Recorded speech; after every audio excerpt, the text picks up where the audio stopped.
Committee Room 29. Sound.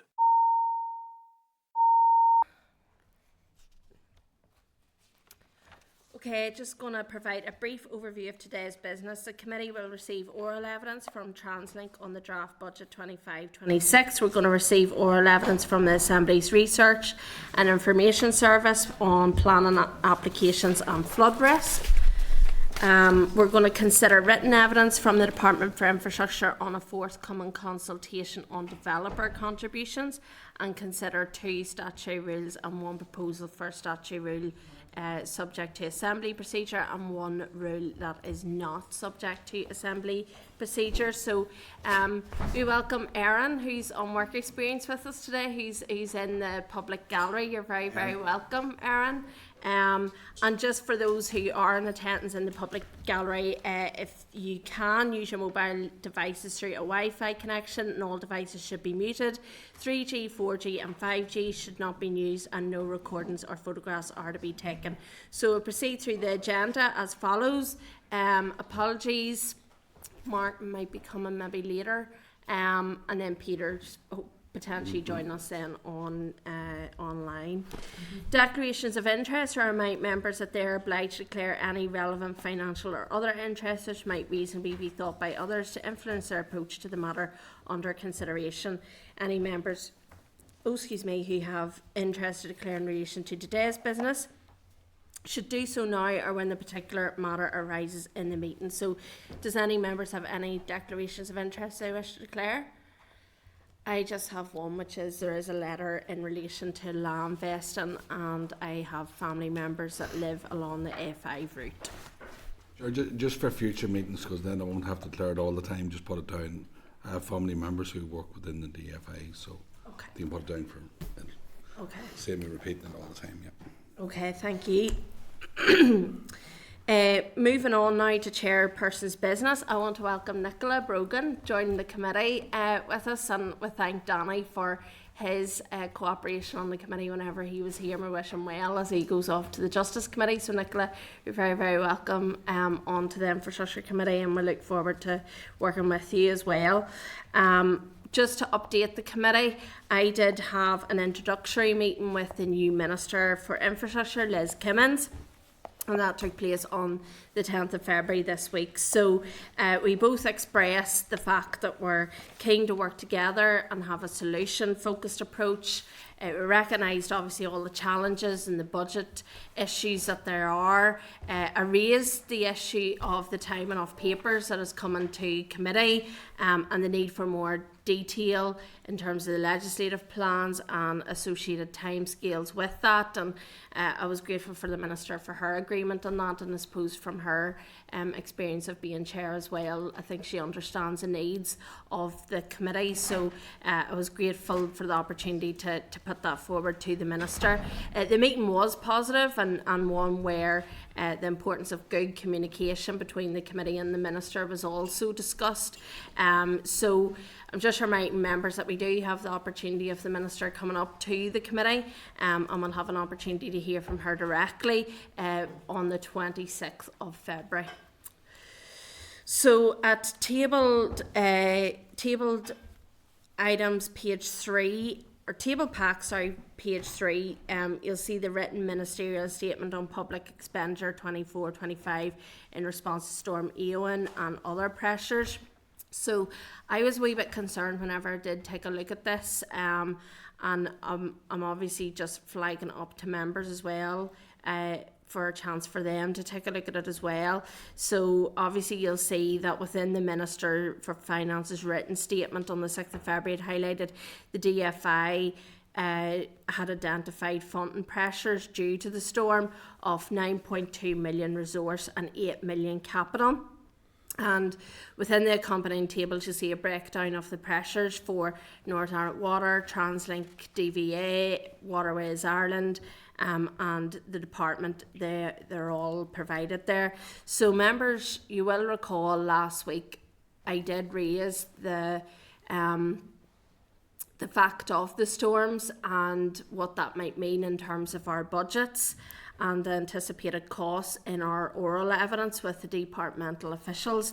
And whilst it was indicated that these costs were not fully known, I was a wee bit surprised to see that the pressures had been costed and forecast and set out in the statement, and that statement came out then on the Friday. So the outcome of the exercise then that was conducted resulted in additional allocation to DFI of 8 million in resource only to address a range of pressures arising due to the storm.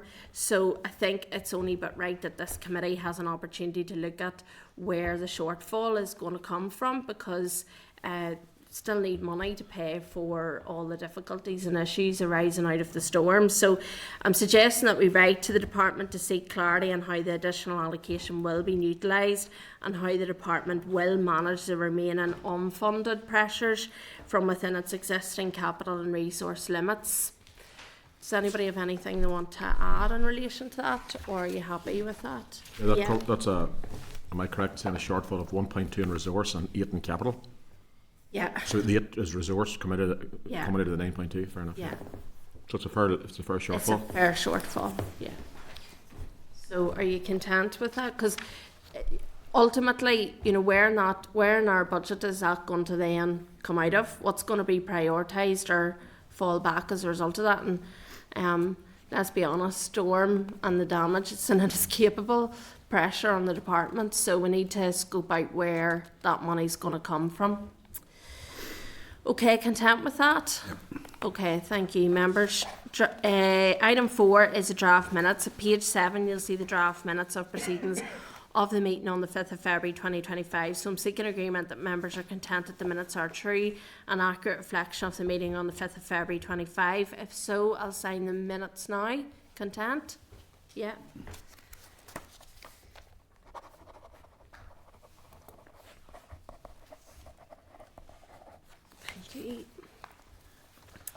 Okay, item 5 is matters arising. Do any members have any matters arising coming out of the previous meeting? No? Okay. Correspondence. At page 17, you'll see the correspondence memo. At page 24, response from the Minister for Infrastructure to the committee, correspondence requesting further details on the review of Taxis Act Northern Ireland 2008. I'm seeking agreement to write to the department requesting to be kept up to date on the progress of this. You content with that? Yeah. Okay, at page 33, you'll see correspondence from the Minister for Infrastructure to the committee, correspondence requesting weekly updates on the traffic congestion in Belfast. Yes, it would be a bit problematic to give the committee a weekly update when they're meeting monthly. So I'm just seeking agreement that we write to the department requesting the monthly updates, as obviously providing the weekly updates is going to be problematic due to the frequency of the meetings. So you content with that? Mm-hmm. Okay, thank you. At page 40, you'll see response from the Minister for Infrastructure to the committee, correspondence requesting further details on the Storm Burt Gully pilot. So I'm just want to seek agreement that we write to department requesting an update at the conclusion of the testing, and maybe also just get clarity in relation to where the pilot is being undertaken as well. Is content with that, or any? Yeah. Okay, at page 42, you'll see response from the Minister for Infrastructure to the committee, correspondence requesting an update on the review of the Planning Development Management Regulations 2015. So I'm just seeking agreement from members to write to the department to request an oral briefing on the summary of the consultation response and proposed options when available. Content? Mm-hmm. Page 46, you'll see response from the Minister for Infrastructure to the committee's correspondence following oral evidence on the review of residence parking. Excuse me. Just reminding members that in the course of the evidence with departmental officials, the committee noted that there were approximately 230 applications in for a residence parking scheme. The committee agreed to write to the department to seek further detail on the locations of where the applications have been received, and detail of the penalty charge notices and the key steps undertaken when assessing a scheme. The department has now provided the response. However, in the response it specifies that there are now currently 305 applications. So I just want to seek agreement. It might seem pernickety, but I just want to check this. Obviously, during the oral evidence session, the departmental officials said about the pressures that there were in that particular unit and the backlog that there is going down through the applications. So I just want to seek agreement that we write to the department to clarify the reasons for the difference of over 30%, which is approximately 75 applications, and whether these were submitted after the oral evidence session on the 22nd of January. Are members content with that? Great. Thank you. At page 62, you'll see the correspondence from the chairperson of the Public Accounts Committee, post-primacy scrutiny of reports by the Comptroller and Auditor General. I remind members that reports of the Northern Ireland Audit Office attract primacy to allow the Public Accounts Committee to consider if it wishes to undertake an inquiry as part of its forward work programme. Members will recall that this committee was interested to consider the content of the Audit Office report on the funding water infrastructure in Northern Ireland and had agreed to consider receiving oral evidence from C and AG once PSE had determined whether to undertake an inquiry. So guidance has been developed for Assembly committees to avoid duplication, which is also attached.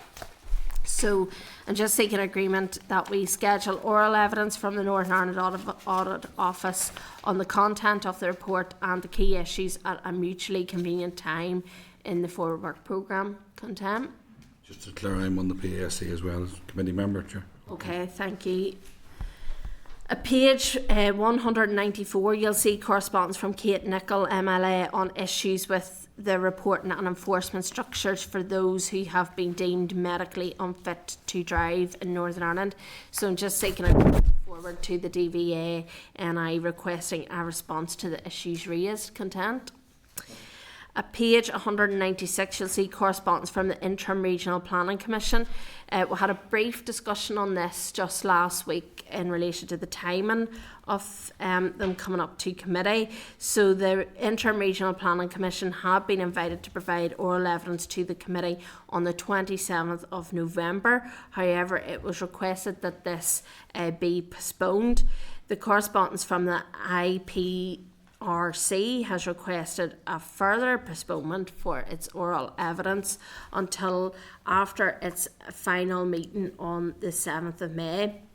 So obviously, members, we had a discussion about this a few weeks ago that this is one of our areas of strategic priorities planning, and the committee agreed to hear oral evidence from the Interim Regional Planning Commission to gain obviously a greater understanding of its role, its functions and programme of work. And you will see in the correspondence there is that programme of work there with dates attached. So I just want to get your views in relation to what you think we should do. However, I would suggest that the committee responds to the Interim Regional Planning Commission to reiterate our position and to schedule oral evidence to occur prior to the Easter recess, because I don't think we can delay any further on this. This is one of our strategic priorities. We had asked them to come in. It was scheduled for November. We give a bit of leeway because of some of the things that were going on chair-wise and allowing people to move there. But I think now the work programme's there. It's an introductory briefing. We need to find out where they are in relation to the work that they have carried out and use this as a wee bit of a review on the work done before it completes its work and goes to the Minister. So are you content with that approach, or is there anything you, Cahill? No, Chair, I'd second that proposal. The issue for us is we have our own work programme here. I mean, we wait the 7th of May and then get feedback, and then we'll go again what we make to say. I'd be happy enough to support your proposal to have them in. Yeah. Like there's 4th of March date their last. I think before Easter we can get them. I'd support that proposal, yeah. Yeah. Great, Chair. Thanks Okay. for priority. Okay, thank you, members, for that. So I'm just checking with members if you've any comment or anything you want to raise on any issue in any other items of correspondence in the meeting pack? No? Content? Okay, so I'm just seeking agreement that members are content to note the remaining correspondence as contained in the correspondence memo in the meeting pack. Content? Okay, thank you. Okay, we'll now move to item 7, which is a draft budget 25-26, and this is TransLink oral evidence. So at page 203, you'll see the Clerk's memo draft budget 25-26. At page 208, you'll see TransLink impact of 25-26 draft budget for Northern Ireland public transport written evidence. And we welcome to the committee Ronan O'Doherty, Chief Financial Officer, TransLink, and Ian Campbell, Director of Service Operations at TransLink. You're very welcome to the committee today. We appreciate your time. Members, I'm just seeking agreement as per usual that the evidence is recorded by Hansard. Agreed? Agreed. Okay, thank you.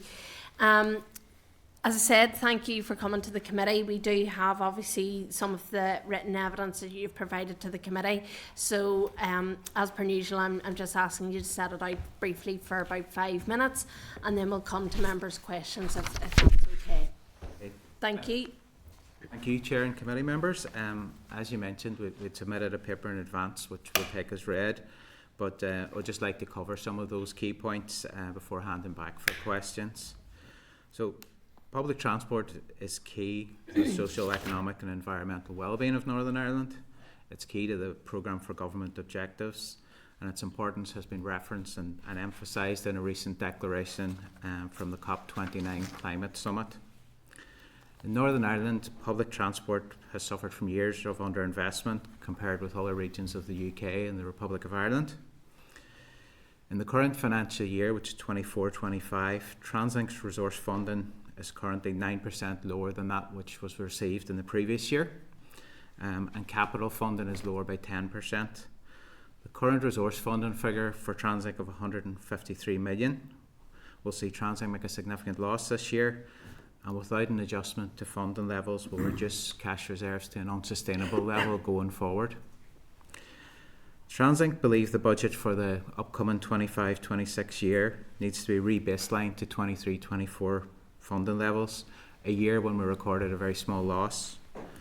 We also need to take into account the growing share of the funding that's being utilised on the concessionary fare scheme, ongoing inflationary pressures which are faced right across Northern Ireland, the impacts of the sort of more frequent storm and flood damage and climate resilience requirements that we've been seeing increasing incidents of in recent years, and then also the employer national insurance legislative increase that will come in April 2025. In addition to that, there's clearly the need to grow our public transport network to achieve modal shift, as is required under the Climate Change Act. TransLink has continued to deliver efficiencies, introduce new technology, and invest in capital projects to enhance our public transport network. Passenger numbers are growing and are now back to pre-COVID levels, with further growth targeted.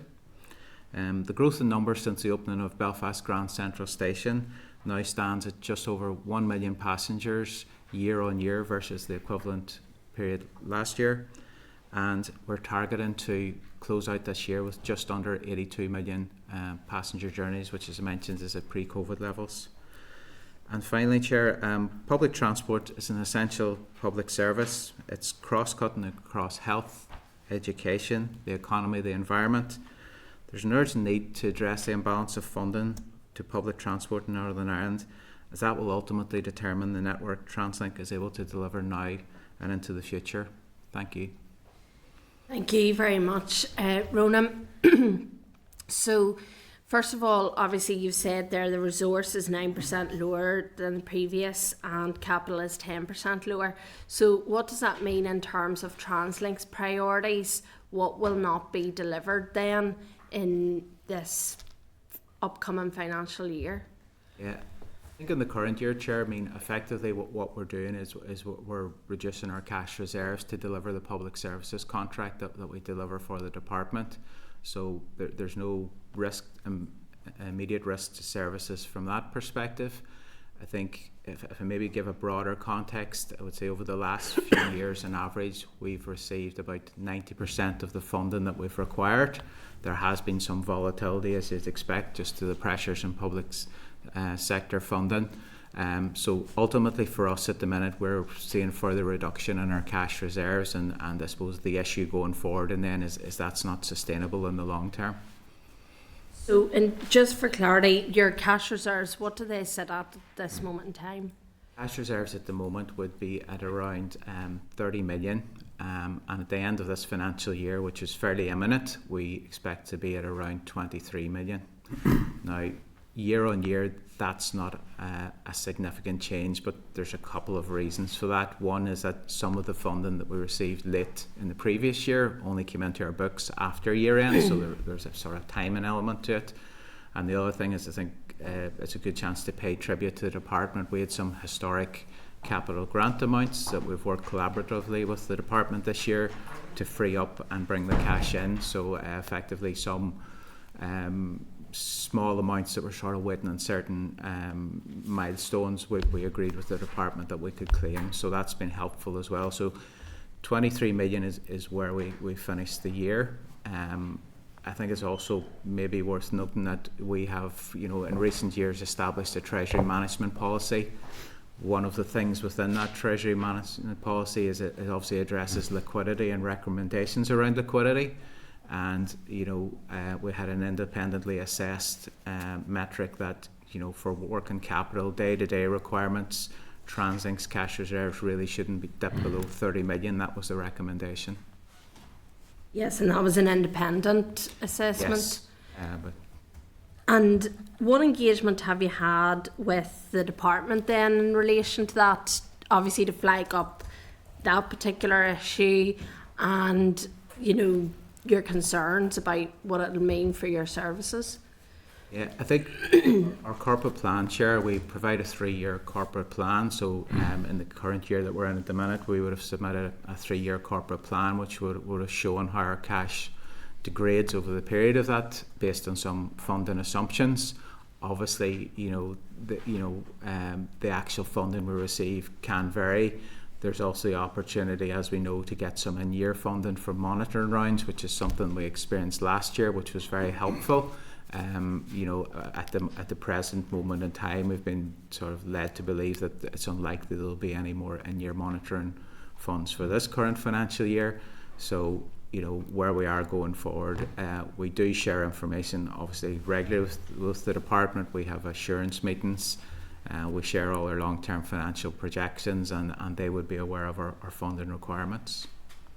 Okay. And could you just detail what the reasons are for the cash reserve not dipping below that 30 million? Because from a public perspective, 30 million seems like quite an awful lot of money still, but from delivery of services point of view, it might not seem like a big pot. So what would be the reasons why that 30 million can't, or why that is set at 30 million and can't dip below that? Yeah, look, I completely appreciate the point. It's a lot of money, and we do operate below it effectively when we have to. I think maybe as an example in working capital, for example, I'll use our Grand Central Station as an example. Our capital budget this year is 250 million. So that's equivalent to around 20 million a month. So if, for example, you have a situation where you have an invoice, your total invoices for your capital projects are 20 million in a month, and you're claiming that a month later, which is obviously, collation of information, submission of grant claims, that's a 20 million cash requirement until that comes in. So it's to assist with working capital. It's effectively to give you a buffer for ups and downs in cash. But also in terms of our overall cost base, 30 million is broadly just over 1 month costs. So as you can see from those perspectives, some of those metrics show you that it's an enormous sum of money, but in terms of the ins and outs within the business, it's effectively managing those two things: ongoing costs and timing around grant claims, for example.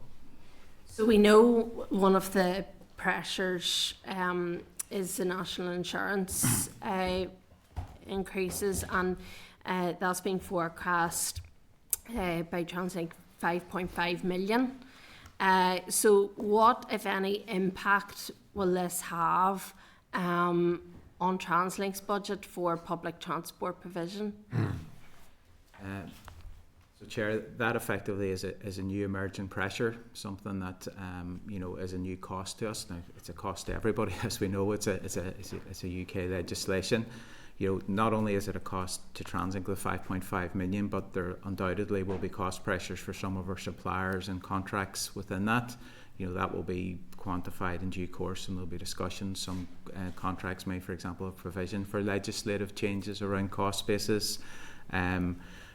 Ultimately, we have put forward the funding that we believe we require to deliver public transport and the public services contract, and within that we've called out that this is a new emerging pressure. So effectively it's an amount of money that we need on top of current funding because of that legislative change. And are you constantly engaging with the department on that, concerned at the pressure that's going to have on TransLink, and do you think you have a sympathetic ear? Absolutely, in the sense, and we know, for example, the department presented that as one of the pressures on TransLink last week. I'm also aware that the Assembly as a whole has obviously been engaging with Westminster in terms of the implications of that. So I think our role is to make sure that the department is fully informed of anything that's changing in our business or emerging, and that's a perfect example of something that we liaise closely with them on. And just lastly, and then I'm going to move to members, but it's around the, I suppose two questions, but I'll roll them into one. The nighttime economy, and I know that there's a business case there in relation to seeing public transport network expanded. How confident are you in relation to getting money to be able to roll that out? And then the other question is about whilst it's good to see Belfast and an expansion of that public transport network, we also need to look at the rural area and expansion of transport there. So is there are you yourselves from a TransLink point of view looking at ring fence in particular, pots of money that will come to you to look at how rural transport can be increased, as well as looking at the nighttime economy and the provision of public transport in the city centre? Yeah, I'll take that, Chair, if I may. So first, in terms of the nighttime economy, you are aware we put a business case forward. It's £600,000 for a 1 year increase, and that's largely to cover bus services. We have already introduced some later night train services on a Friday and Saturday night. But we would like to expand those going forward. We had a very successful run up to Christmas with night services that we put on. Over those 4 weeks, we carried an extra 17,000 people, which shows that there is a demand. The feedback we get from our customers, the business community, that if we were to put that service on and there's a predictable run rate that people know they can depend on late night public transport services, we would only see that demand increase. So we believe in the great scheme of things that it's a relatively modest amount for what could be achieved, both in terms of people's social lives but also the hospitality industry as well. So we're waiting the outcome of that. That would be in addition to the funding that we're talking about today. But there is a separate business case currently with the department, and we have been engaged with your colleagues in economy on that as well. In terms of the wider, look, what we want to see is more people using public transport going forward. In order to do that, we have to provide solutions for the population of Northern Ireland. And whilst some regard public transport as mass transit, we do have a very rural community in the province. So to do that, we would like to increase the frequency across the Gold Line network in particular. And we are looking and working with councils such as Fermanagh and Omagh Council and their local development plan, the Northwest Transport Plan, and with Derry and Strabane Council and other stakeholders, as well as the Eastern Transport Plan, to look at how we can enhance the public transport network right across the province. It's all about accessibility onto public transport, and what I mean by that is For some, public transport door to door isn't going to be an option. But if you can easily access and park your car in a park and ride beside the main arterial route, that does provide a transport solution. So we do have plans, working very closely with the department, as to how we could provide a modern public transport network fit for purpose to Northern Ireland. But that can only be done within the constraints of current funding. And we do see that if we're going to avoid some of the congestion issues that we had prior to Christmas and enhance more people out of their private car, we are going to have to see the prioritisation of public transport for public funding. Great, it'd be great to see more 261s coming from Enniskillen. Deputy Chair. Yeah, thank you, Chair, and thanks both gentlemen for coming along today. I think we all appreciate the very difficult position that you're in and how difficult it is to balance the budget. And like you, I want to see public transport fully funded, so it can be properly delivered. Just in terms of the capital allocation, how much of that is contractually obligated so far, or in terms of that budget, and how much of it do you have flexibility with? So happy to cover that, thank you, and I know Ian will chip in as well. So in terms of the capital budget, in the current year we're in, probably quite a high percentage was contractually committed, because this was the year of delivery of Belfast Grand Central Station. So I think entering the year it would have been in excess of 50%. I think going forward that number will fall back, but at the same time we have significant and extensive plans to do what we're required to do. So whilst contractually committed may be lower, for example, around 40% of our capital budget next year is absolutely essential to ensure we have a safe network, a safe bus and rail network. We have a 5 billion rail asset, and as you can imagine, the cost of ensuring that meets all safety standards and regulations going forward will naturally take up a lot of our capital spend. So it's not that I don't want to come across as of an issue with the word committed, but it's just we know there will be monies we need to spend. Yeah. I think at least 40 to 50% of that is absolutely essential to continue running the service. And then Ian will talk more. Can talk about. Ian, I'll let you maybe talk about fleet as well, for example. Ronan's quite right to highlight. So 40% of our capital budget is about safety. Yeah, so it's maintaining a safe bus and rail network where assets become life expired, we have to replace, Yes. The rest of the budget is made up, about 10% of the capital funding is for the completion of the Belfast Transport Hub. We do have to replace our bus fleet, and we are targeting particularly some of the buses that operate in rural areas. We do see busage actually as part of the regional balance in terms of our strategy going forward. And we're also engaged with colleagues in Irish Rail in replacing the current enterprise fleet, which is again about 10% of the capital funding, which would be funded from three quarters: DFI capital funding, DOT from the Irish government, and also with the SEU PB funding. So we are drawing money down from the European Union as well. The remainder of 20% is really about maintaining the performance of the rail network. Also included in that is work to start on the Phase 3 Coleraine to Derry line improvement work. And that's very useful, Ian, thank you. When you were in just a couple of weeks ago, I talked about increasing capacity on the routes that are already there. Is there any allocation within that funding to increase routes which are currently, for example, 3 carriages to 5, for example? I know you said that some of it's around health and safety, replacing like for like, but I'm talking about increasing the fleet at large, particularly on the rail network. We are currently, but the project's at a very early stage, we are looking at a feasibility for increasing the size of the train fleet. But that is a 5-year process. So we are currently maximising the use of the current train fleet, and it's only 4 years ago now that we introduced or we extended or some of our Class 4000 trains with more capacity, but with the success of railway, that capacity has been used up. In terms of our bus fleet, it is about replacing current aged assets with zero emission vehicles, which we have successfully rolled out some 200 zero emission buses.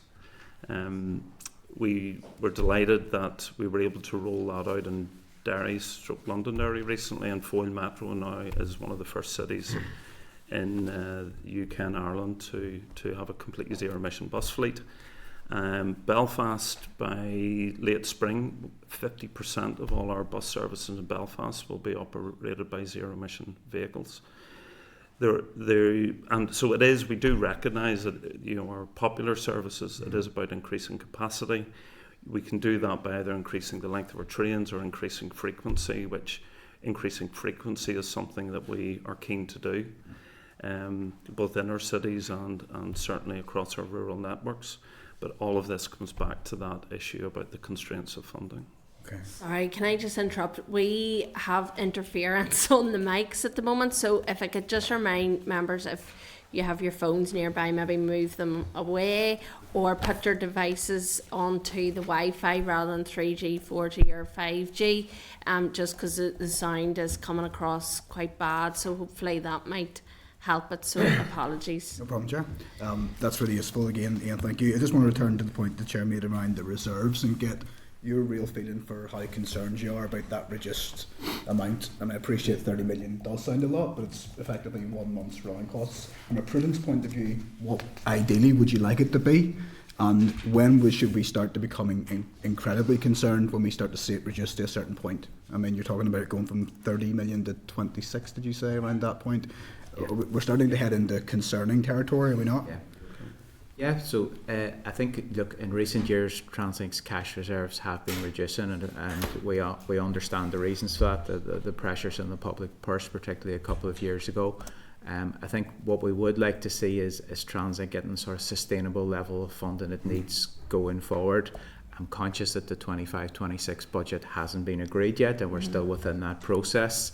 Internally, we're continuing to draft our budget internally, and that will be subject to sort of internal executive scrutiny, and then will be held to account by our board as well. Ultimately, if we want to see sustainable public transport funding, if that doesn't happen, cash will continue to degrade, and it will become more of an issue over time. It's sorry to be the typical finance guy, but one of the things that I've mentioned at the start is the level of funding in Northern Ireland is significantly lower than other parts of the regions. Just a few months ago, the Treasury reported sort of their 2022 level of public transport investment per head, and Northern Ireland was at 193. England was at 465 and Scotland was 467. So we are at a level of investment per head of around 40% of other parts of the UK. And what we really want to see going forward is firstly to see the funding we're required to deliver what we're doing now, which hasn't been the case this year, and also then to have the funding to enhance and grow the public transport network. And Ian has mentioned some of the initiatives that we would like to progress on that front. Final one, Chair, if I may. Budgets are very tight, we know that, you've said that, and every pound's a prisoner. And to that end, what is your assessment of how impactful fare evasion currently is year on year, and what is TransLink doing to identify it, to identify those committing it, and to try and eradicate it as much as possible? We would see that fare evasion, depending on the service, would typically be just over 2%, which, again, when we have benchmarked ourselves, that's quite low. Okay. Now, that is based on the fact that we do have systems in place to, I suppose, incentivise people to pay our fares. And, of course, the vast majority have no difficulty with that. But we do carry out spot checks. We have inspectors on areas where we would identify that this is a problem. But also, for example, with the new ticketing system, we've introduced contactless ticketing. We are rolling out on our rail network barrier lines, which actually we've assessed as, in effect, offsetting any risk of fare evasion. So with the use of our current systems, new technology, we do treat our revenue protection very seriously, because, as you say, every pound is a prisoner, and we do recognise we have a responsibility to ensure we collect fares, that we're efficient, and that we can reduce any impact that has on the public purse. Could ask about 10 more, but I know, I'll pass I it know. on. Thank you very much, Jen. But just on that 2%, what is that in monetary terms? I'm trying to work back I'm our really here for commercial. you, Yes, I brought my calculator, finance guy. I think it would be probably no more than about 1 million of our commercial revenues, and you know that's as I say, the important thing for us is in terms of benchmark. Yes. Yeah. Okay. Thanks, Chair. No problem. Stephen? Thank you, Chair. Thank you, gentlemen, for coming in again. Just picking up on the fair evasion point, appreciate the work you're doing and the contactless system. The progress is very positive. Has there been any, or what's the percentage or ratios around successful prosecutions around tackling fair evasion? I understand there is a fine up to £1,000 in place. How has that been We do. working? I don't have those figures Yeah.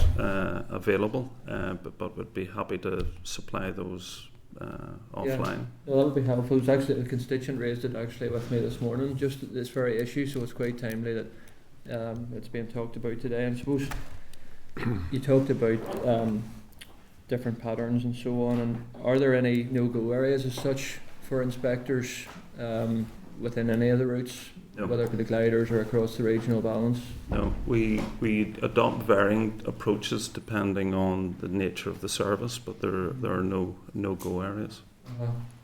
What about just hotspots or areas that? What is that like? The spread, is it? Are there areas that fair evasion is a bigger issue, a bigger challenge for you to tackle?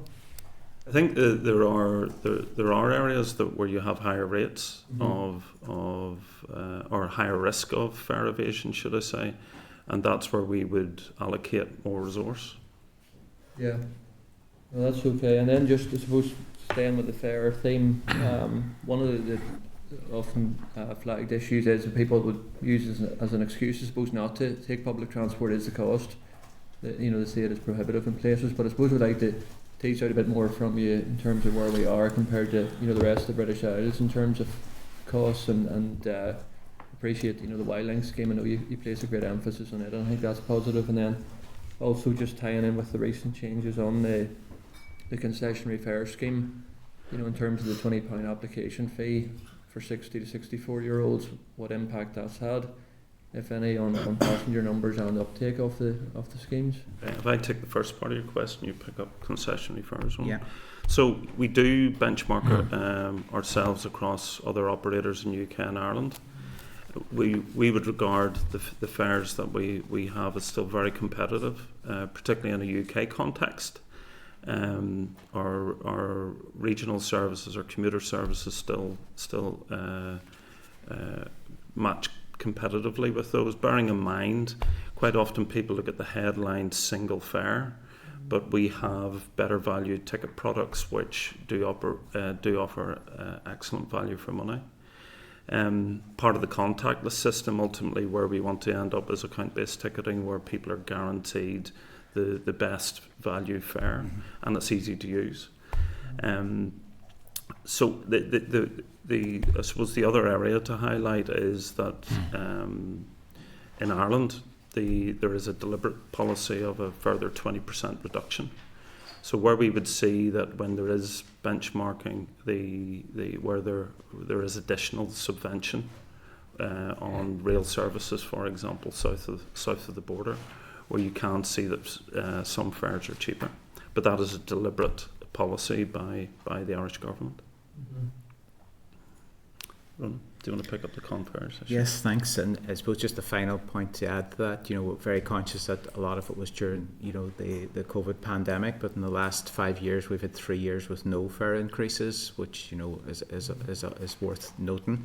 In terms of the point on concessionary fares, I think we still see really strong growth in the concessionary fare scheme take-up.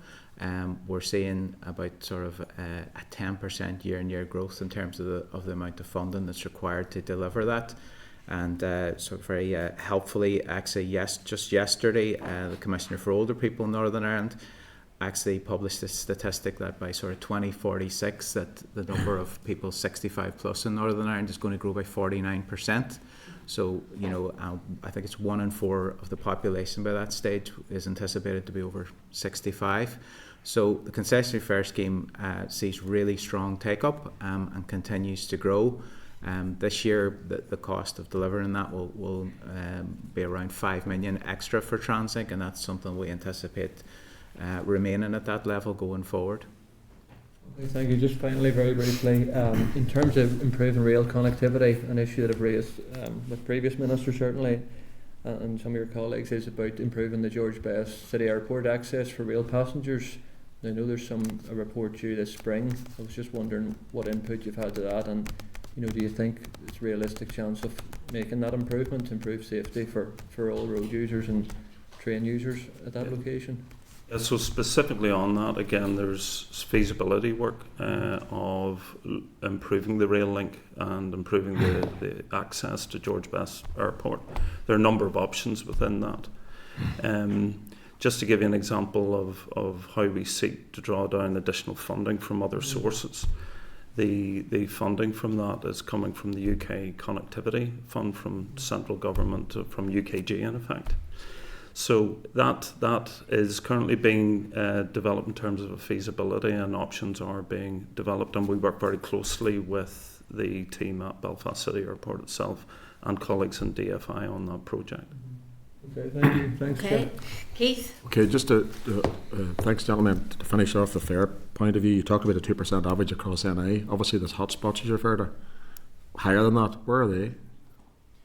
They tend to be in our areas of urban, high urban population, the cities basically. Belfast in particular would have areas, but as I say, we would deploy our staff in accordance where we would see the risk is highest. Okay.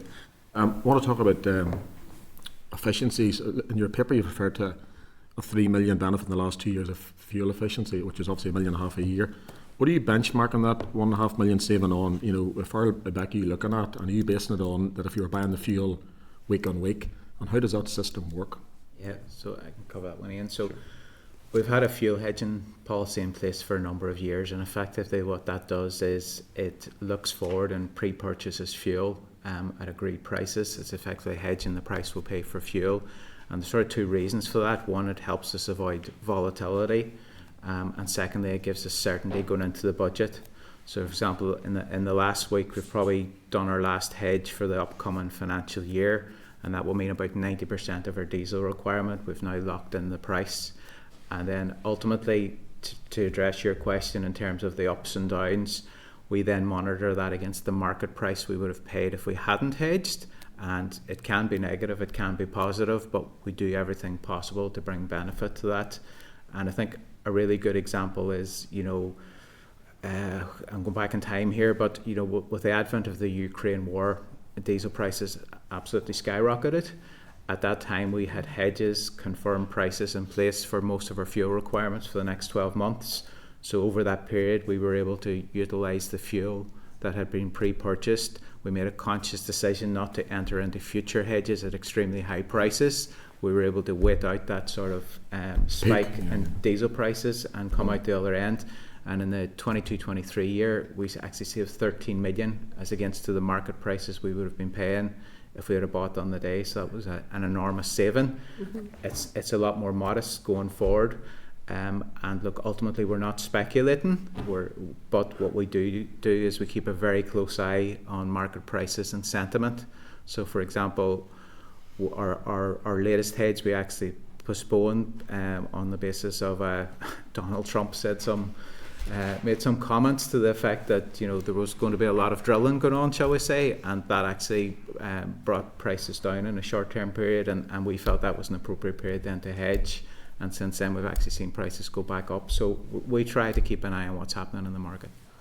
So if you're saving $1.5 million a year on average this past couple of years, what's your total bill in a year for fuel, roughly? Total bill is just over 30 million. Okay. And can you work with anybody else to purchase fuel? As in the health sector, is any way of working with anybody else? Is that, if you were spending 60 million, would you have a better clout, is my point? Yeah, undoubtedly. I think it's probably worth mentioning. You know, we run 40 million miles a year of plus of services, so we're an enormous purchaser of fuel. I think we have in the past, and I'm not going to take credit for it, but I know we've made introductions in terms of our process and shared our process with other bodies. In terms of doing an overall arching. Probably administratively it's quite difficult because the price we pay is ultimately linked to where fuel's delivered in depots, and there may need to be centralisation of that, which is probably a project in itself. Okay, and then finally, if I can, the zero emission buses then, so your fleet, obviously we talked about diesel, what is the diesel usage compared to the total fleet? So what's zero emissions out of all the fleet? Percentage wise or numbers, whatever. Yeah, currently I think it's about, and Ian will correct me, but I believe it's about 20% and growing. So is zero? Yes, so we have about 1,100 diesel buses. By the end of this year we will have over 200 battery electric vehicles, and then we have a small number of hydrogen buses as well. Lovely, thanks. Thank you, Chair. Okay, thank you, Cahill. Thanks, Chair, and thanks very much. You're welcome back. Just a couple of points I want to pick up on. First, there's a number of feasibility studies ongoing at the minute. Is that going to be impacted in any way? Or tell me, you can give me an update where they're at the minute. The other one is in terms of with annual budgets, engaging with stakeholders, the likes of MTAC. When do you start that process, or have you had any conversations in relation to that? And also then my final point is, in terms of retaining staff, you know, and encouraging staff and right across the network in terms of that, could you give us a wee update on that or respond? Okay. Yeah. So, yes, our capital funding can impact on feasibilities. You know, feasibility is the initial stage in any project, and where there is uncertainty of funding, you know, we have to manage within our means. But we do want to get projects to the point where they're in effect shovel ready, and that would be very much part of our approach. So whilst at this stage the feasibilities that we're running are not directly impacted, there is always that risk should not only the 1 year budget within the capital funding, if it was lower than our requirement, but also these projects need sustainable funding over many years, and that's something that we have to consider. The point in terms of staff retention, look, overall in industry benchmarks that our staff retention figures are very high. We do work closely with our staff. You know, it's ultimately our staff that are delivering the pre-COVID levels of passenger numbers, and we are seeing encouraging growth. For example, since Grand Central runs already identified 1 million extra passengers, but that represents about a 10% increase in the number of people using bus and trains, and that's delivered by our frontline staff. So we do work closely with our staff and our trade unions to ensure that we do retain our staff, because ultimately they deliver the service. And just in terms of the likes of MTAC, obviously, Yes. but annual budgets is very challenging for everyone. Well, we regard the work that MTEC do and other representative bodies in the same field as absolutely invaluable at an early stage of our project development. MTEC were very heavily involved and added a lot of value into the design of Belfast Grand Central. Our vehicle procurement in terms of the new buses that were rolled out in Derry and Belfast. Again, it was MTAC helped us design those vehicles with to ensure fair accessibility for all potential customers. So we regard their role as very important, and we will continue and are continuing to engage with them. And right across the stakeholders, all stakeholders, Yes. as you roll out your budgetary. Absolutely, Yeah. absolutely. We treat external stakeholders as a vital part of the development of these projects. Okay, thank you, Cahill. Andrew? Thank you, Chair. I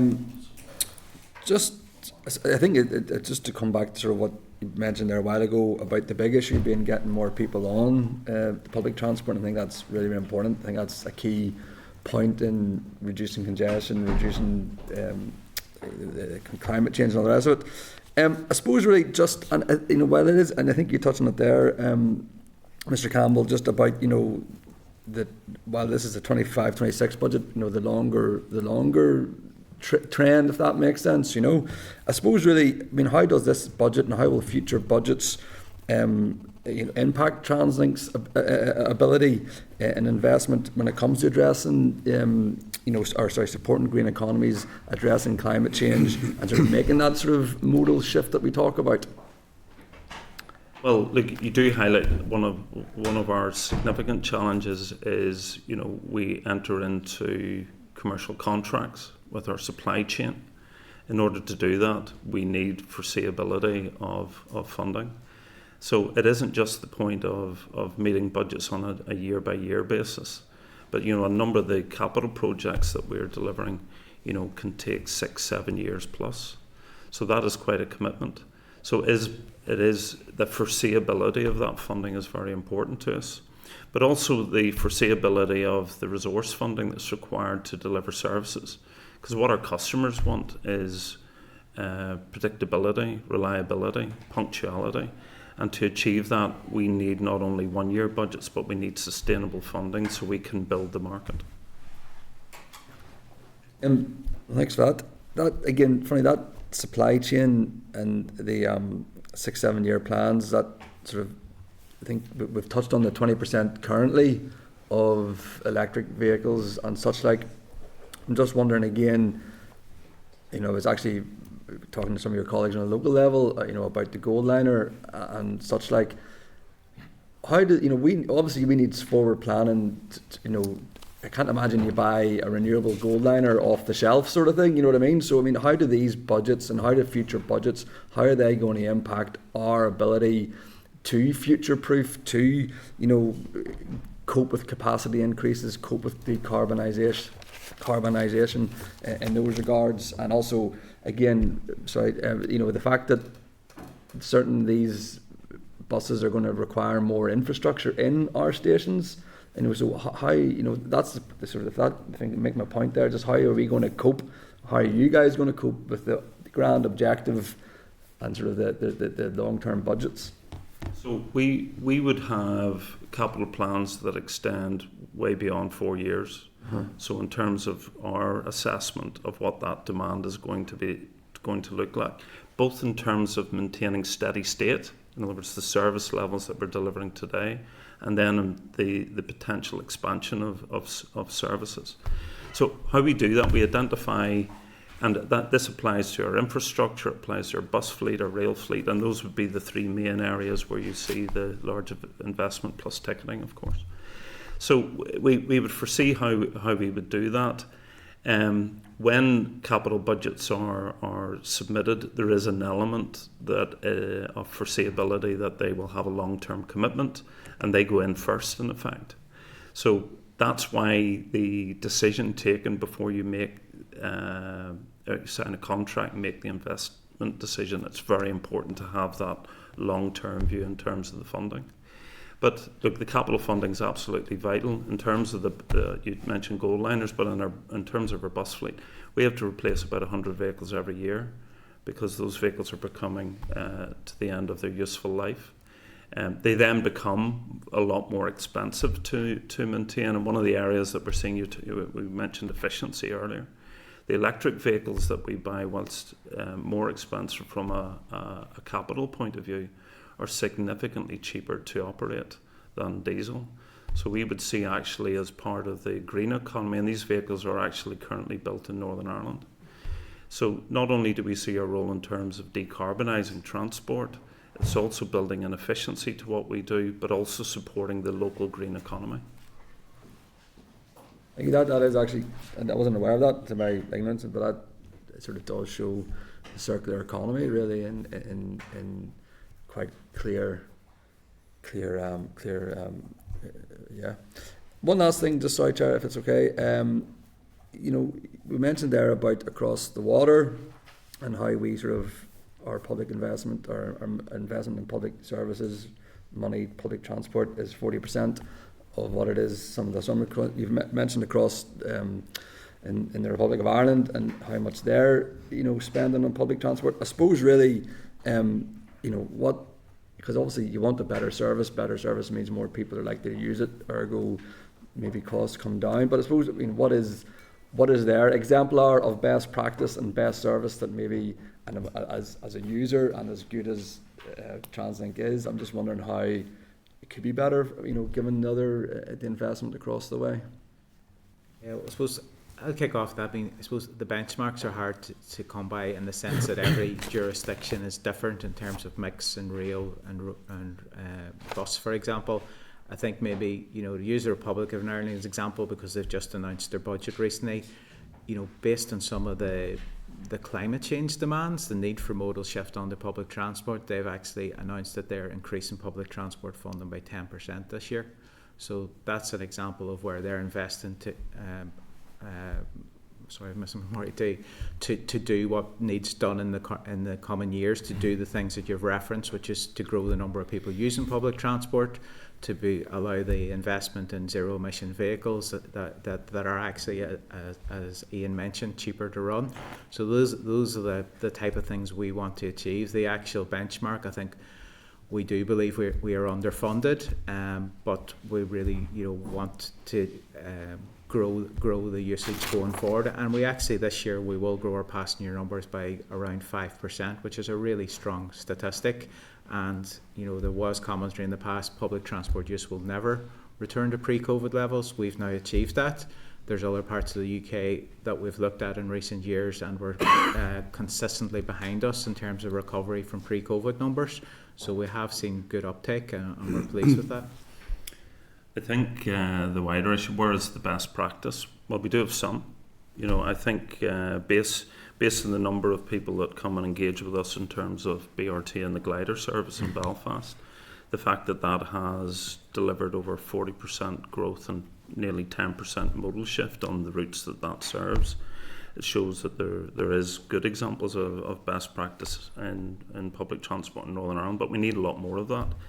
But when we look across jurisdiction, we talked about this the last time we were in front of committee, and particularly in relation to congestion.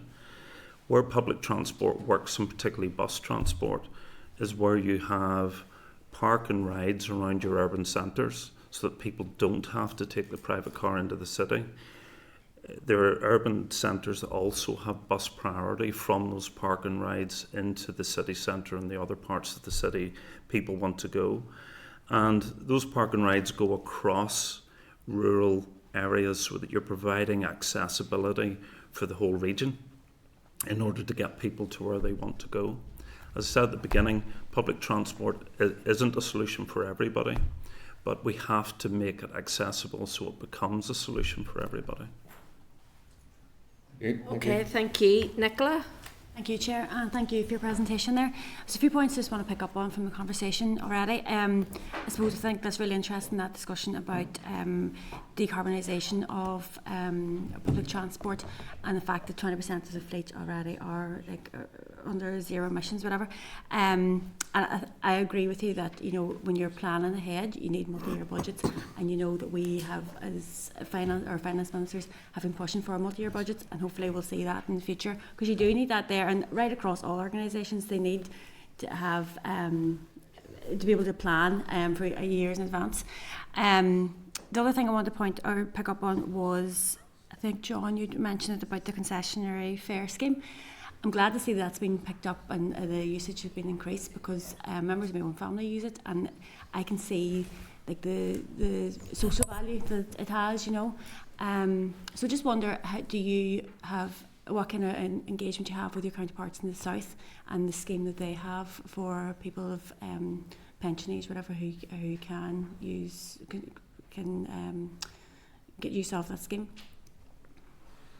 Sorry, just to clarify, what engagement do we have, colleagues? In the south of Ireland, as in, I know there's a scheme there as well, and I do believe that residents here are allowed to get free access to public transport in the south as well. So I'm just wondering how the scheme works for you, and what engagement you have with them. Well, those are agreements between the two departments, so we simply operate the scheme and would accept those tickets. But we do recognise, as the success of the scheme in Northern Ireland. We are seeing huge growth. In fact, some of the areas where we have capacity challenges, it's because we have seen a larger uptake. But in effect, as the operator, we administer the schemes. So these are agreements between government departments in both jurisdictions. Fair enough. You might not have this information to hand, but it would be useful to know maybe if what the uptake is like in rural areas compared to urban areas. If you can maybe get that to me at some stage, I'd be interested in that. Happy to give you a breakdown of those. Thank you. Which just leads me on to my next question, and that's about, I'm from West Tyrone and represent a largely rural area. And as you've already discussed, there are issues with promoting public transport within rural areas because it's not always easily accessible. So I just wonder what, I know you mentioned park and ride expansion and that to make it a bit easier, but what else you're doing to promote public transport use in rural areas? So I think the first thing is it is about enhancing the network. People will use the service if it's attractive and meet their needs. And to achieve that, we need to see more focus and a greater priority in public transport.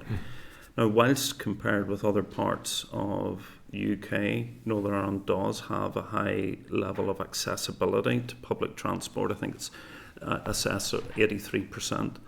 We recognise there's more can be done, but that can only be done if public transport funding is prioritised and resources are put to delivering that. So for us, it is about developing the network, increasing, I suppose, the key arterial routes, making those accessible for people. But from where we sit, it is about having higher frequency on those routes, later evening services as well, so that in effect the market is served. That's how we see dependable that. services too, I suppose, so people know that it's going to be there. Exactly. Predictability, dependability is what makes a good public transport system. Thank you. Thank you, Mark. Thank you, Chair, and thanks to the gents for coming along today.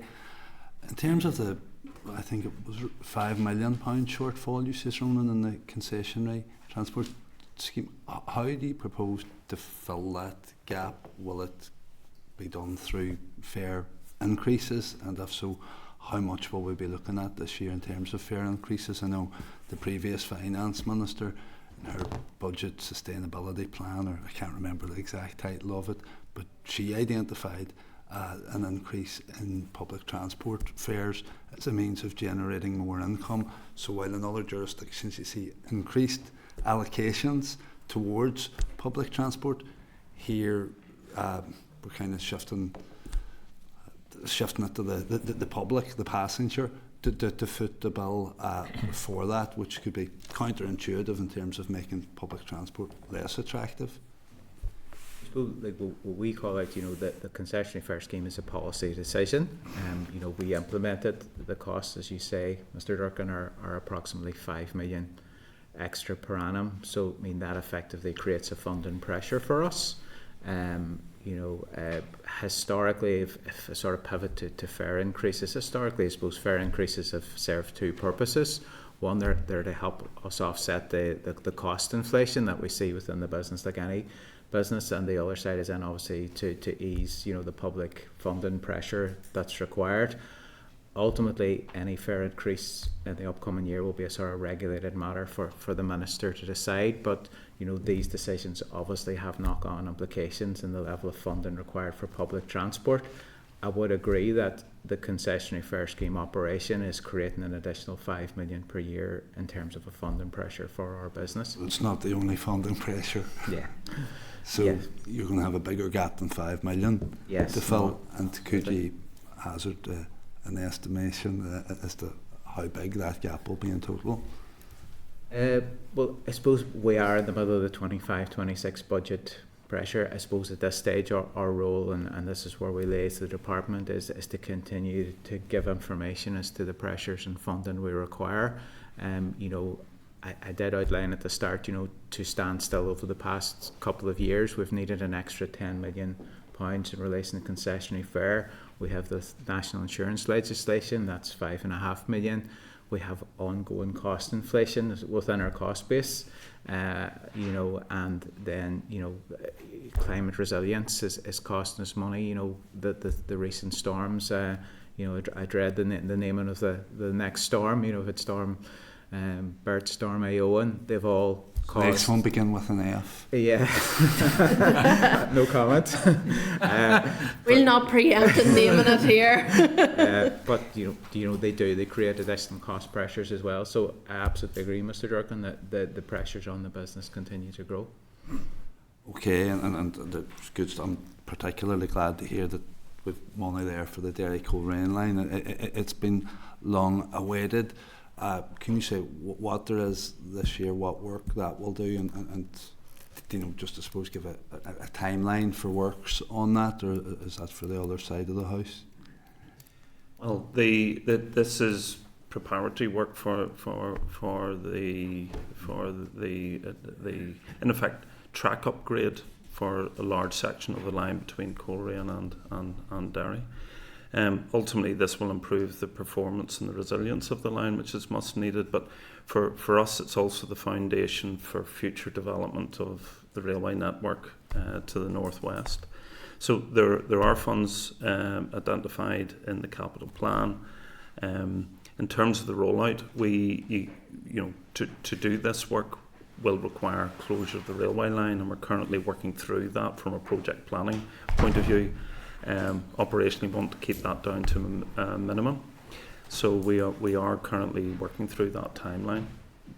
No, you answered an earlier question on ongoing feasibility studies, but what implications does this budget or the pressures that you are having on the feasibility studies and other work around the implementation of the All-Ireland rail plan?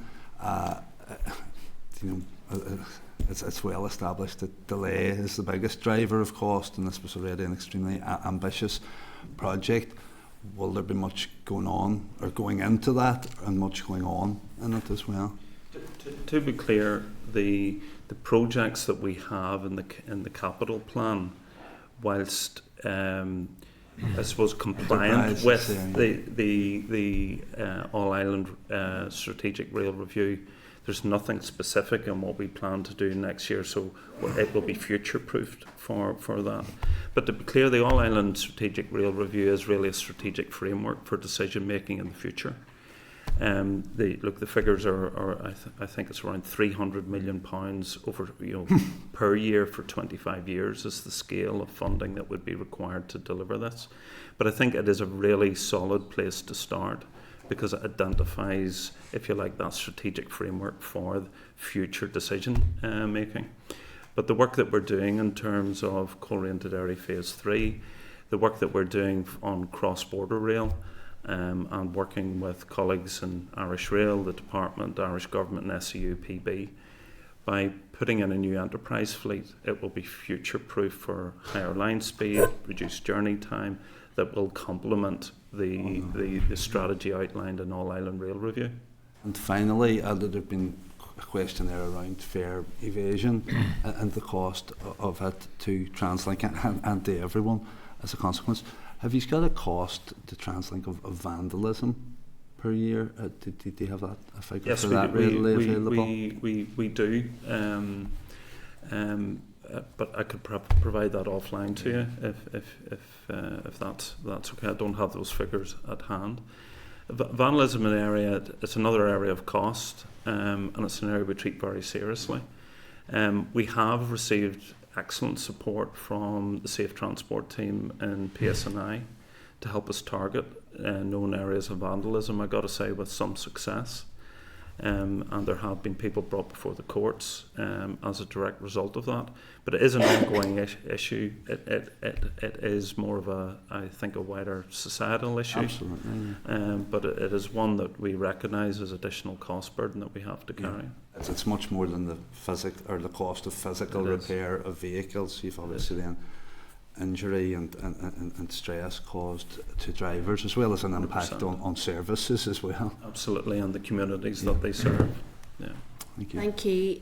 Cathal, you had said to me there you wanted to come in on a wee point, if you can, briefly. Just a quick question, Chair. And Ian, I appreciate what you're saying with parking rides and all those people who are travelling down the motorway like myself, the 40,000 vehicles.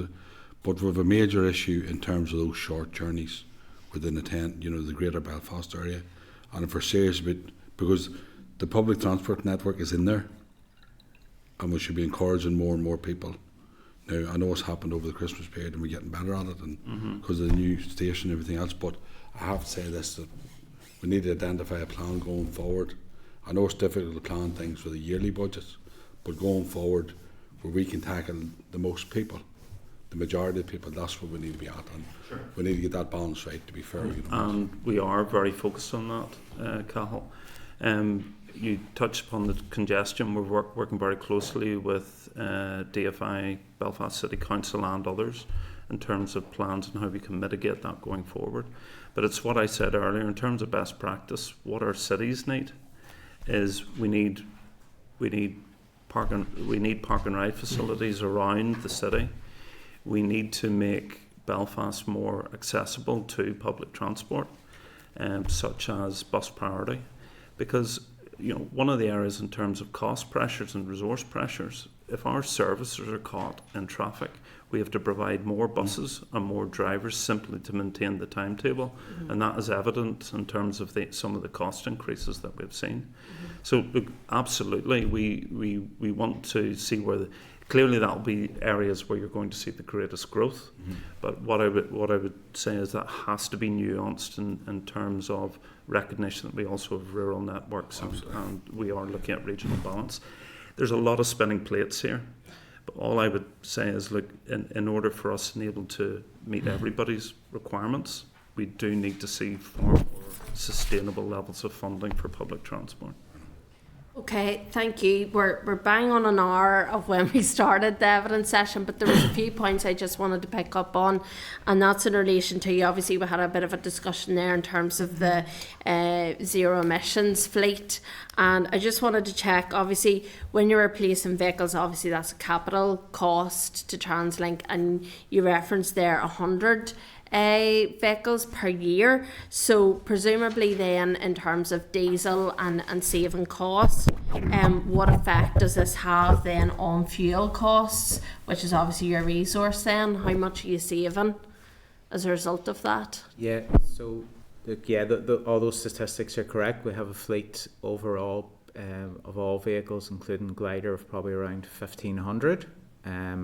There's about 200, as I mentioned, battery electric by the end of the year. They are at about half the cost, fuel cost per mile. So there is a slight benefit in that. I would need to come back on the exact number because the mix is constantly changing. So I'm happy to do a calculation of that. But in terms of cost per mile, I'm aware that it's around 80p for diesel and around 40p for battery electric at the minute. Now prices can change, but that is a benefit, and Ian mentioned that earlier, that as we're not only seeing the benefit of climate change, but we're seeing the reduction in fuel costs in the longer term, but we'll have a long way to go on that still, obviously. So there's very clear evidence, Chair, that some of the efficiencies that we're seeing we've been able to offset against some of the other inflationary pressures that we have seen. And what I would also say is, we talked earlier about hedging diesel fuel. We are now also hedging electricity because that is the fuel of the future, and it's green tariff electricity as well. So ultimately it comes from renewable sources. If you could come back to me just on the figures in terms of what that means saving wise, resource in terms of that switch, that would be great, just to have that information as well. That would be good. I just wanted to pick up on some of the storm bids that had went in as well. I had noted that in January monitoring there was 2 million had went in as a bid for concessionary fares. I noticed on the storm the bid that went in was 2 million. Can you give a reason why it was 2 million? What discussions you're having with the department in relation to that 2 million for what is a period of a few days there in terms of concessionary fares? Yeah, well, the concessionary fares wasn't related to the storm. Sorry, Chair, that's a separate bid for the storm. So we were asked at short notice to turn around estimations of storm damage. So the concessionary fares is a separate issue. On the storms, we put in a bid of about 1.9 million, which was pulled together at short notice and was effectively a costing within that period of the amount of damage that we felt. So for example, over the days subsequent to the storm and even up to currently, our estates teams and our property teams are continuing to report damage. But I think the initial assessment within a day was that sort of over 150 trees had fallen around our tracks and network.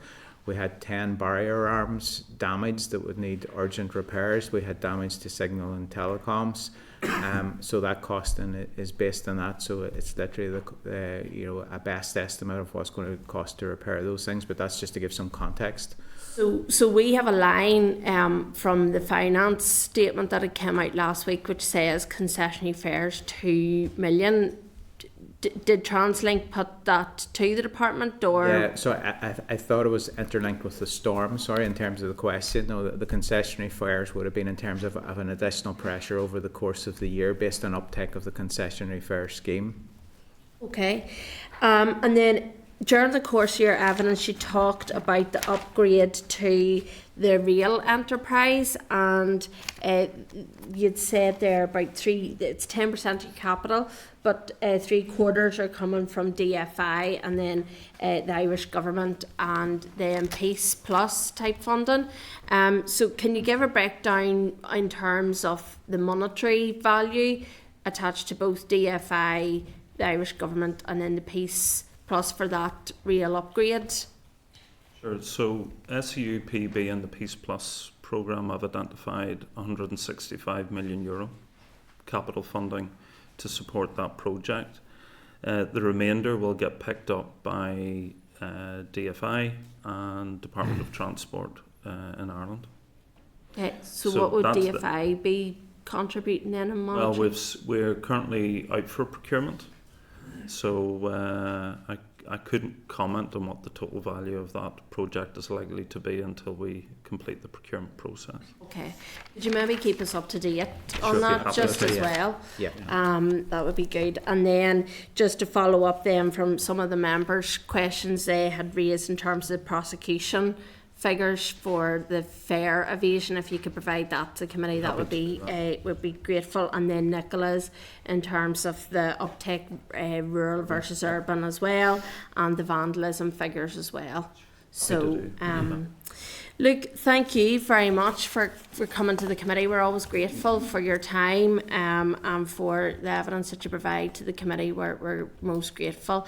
Can I just put on record, I know that one of your staff, there was an incident at one of your train stations on over the weekend, and I just want to say, attacks on your staff is wrong. And we just want to pay tribute to your staff for the work that they do.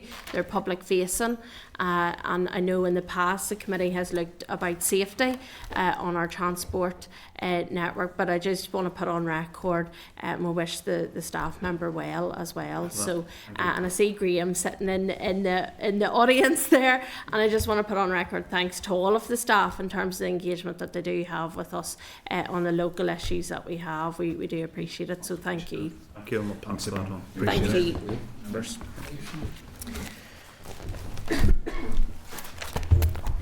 Good here. Yeah. Is this? We meet again? I presume so. Okay, members, thank you for your cooperation on that.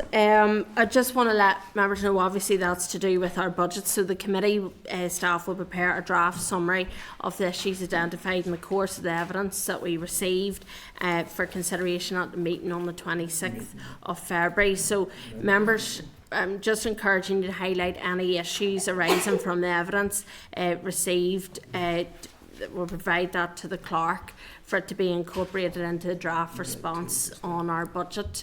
And subject to this being agreed, it will be then forwarded to the Committee for Finance as part of its coordination across the statutory committees around the draft budget for the next year. Keith, you'd indicated there. Just on a few of the points regarding fare evasion, I know the finance guy referred to $1 million. I appreciate it was off the cuff figure. Yeah. And we asked the question, where is that? And he said urban. I would like to know where is urban? I know what urban means, but where in urban? Yeah. So we'd like to understand a breakdown. I had the same issue in Ulster with parking tickets. Yeah. And you don't catch anybody parking tickets if you don't put the traffic wardens out. Yeah. So I want to understand where is the fare evasions at, and how often, and where are they putting inspectors to identify this. And if they know a 2% average, they know broad figures more broadly. So we get an understanding of that across the piece. The percentage figures in areas, urban areas and rural, and a breakdown of that, and also errors of inspectors in those areas, because you won't catch them if you don't put them out there. No, that's fair enough. Sorry, Chair, Yeah. just to echo that, I think the clarity is needed. I think urban can be northwest, it can be Belfast, it can be Bangor, it could be anywhere right across our country. So I think pinpointing, getting clarity would be good from TransLink, certainly. Yeah, no, that's fair enough. Everyone else content? Any other issues you want to raise? No, happy enough. Okay, we'll move on to our next item of business. Susie, good to see you. You're very welcome to the committee. Sorry for keeping you waiting. So this is item 8. It's our Assembly Research and Information Service Plan Applications and Flood Risk. This is our oral evidence session on this. Page 211, you'll see the research paper plan applications of flood risk from RAISE. So, hello Susie, thank you for coming to the committee today. This has obviously been a huge piece of work, and I can see that from the research paper that you've given to us, which is very comprehensive. So thank you for all your work on that in advance of obviously what you're going to tell us. So Susie, if you don't mind, I'll let you briefly outline, if you can, run through the paper, and then I'll come to members' questions as per usual. Thank you. Okay, thank you. Yes, so members had asked previously for the number of residential dwellings that have been given planning permission within an area of flood risk in Northern Ireland. Now, throughout the paper, we refer to areas of flood risk as meaning an area within Northern Ireland at medium risk, and that's of either river flooding within a 1 in 100 year chance, or tidal flooding within a 1 in 200 year chance. Now, just to set out from the beginning that the purpose of this paper is not to be an assessment of whether correct decisions were made on these instances, but it hopefully will help members to, in consideration of the issue of flood risk for potential new owners and new builds. It's not conclusive in any way. The limitations to the use of the data have been set out throughout the paper, and unfortunately the section on that, on caveats, is probably one of the largest sections in the whole paper. So I'll just briefly go through the methodology, and that's in section 2. Now, this is the first time that these two sets of data have been used in this way. So I would nearly say it was a bit of a sort of experiment to see if anything kind of meaningful could be produced. And on that basis, I sought advice from DFI Rivers on how best to use the data, because a lot of the data, the floods data, was their own, and then the planning data as well. So we used two sets of published data, one from DFI Planning for planning applications, and these were filtered just for residential and approved applications only. And then the other data was using flood map data, and this was both for rivers and tidal flooding, and these were merged together. We used the most up-to-date forms that were available and published, and these were intersected and presented on the map in Figure 1 in Section 3. So if you look at the map, there's two colours of dots. So the orange dots show approved residential applications from 2023/24.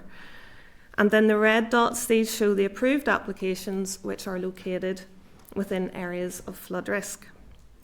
Now, each dot, so that's both orange and red, represents an approved residential application, and this may be for one dwelling, or for a number of dwellings, or an extension depending on the purpose of the application. So out of the 5,848 approved residential applications across Northern Ireland, 61 were seen as located within an area of flood risk, and this represents 1% of all approved applications from 2023/24. Looking at the map, most of them seem to be within the Mid-Ulster region. And due to the granular nature of the flood data, it can be quite hard to see at the Northern Ireland level. So within the appendix, we've provided a breakdown by council, and this is purely just for illustrative purposes. Now, as I say, there are a number of caveats to the data, and section 3.1 sets these out. One of the limitations really is due to the differences in flooding data that is used. And we're talking about it's either detailed or strategic. Now, strategic is coarser and tends to not be as specific compared to detailed modelling.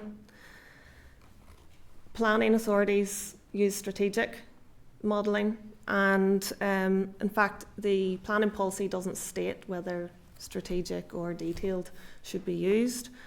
And then DFI Rivers, if they are conducting a consultation or if a flood risk assessment is required, then they will refer to the detailed modelling. But given the purposes of this paper, we decided to keep it consistent with what the planning authorities use when they initially make their judgment. So this data is strategic. Also, in terms of the planning data that's used, the application locations have been recorded by planning authorities using coordinates within the boundary of the whole site. This doesn't take consideration of the actual coordinates to the centre of the buildings themselves. As a result, this analysis could flag applications as a flood risk, where the planning application coordinates are in a flood risk area, but the proposed building footprint is not. Now, DFI Rivers, they use coordinates to the footprint of the building itself. So it's just a bit of a difference in the coordinates. It's a bit more specific if it's going to the building itself, as opposed to the whole site.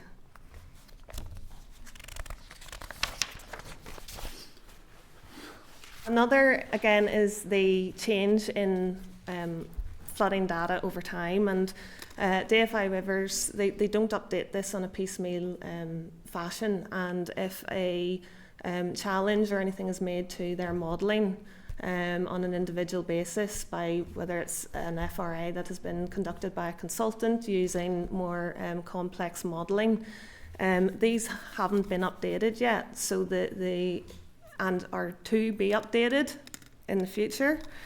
So on that basis, using the current data, it could seem that it's in a flood risk area, but it's not essentially once the update has been made to whatever's published at the moment. Yeah.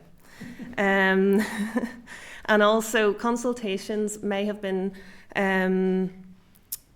used using archived flood data, as explained, and so there's a potential that some of the planning applications identified in Figure 1 may have not been considered in a floodplain at the time that they were consulted on.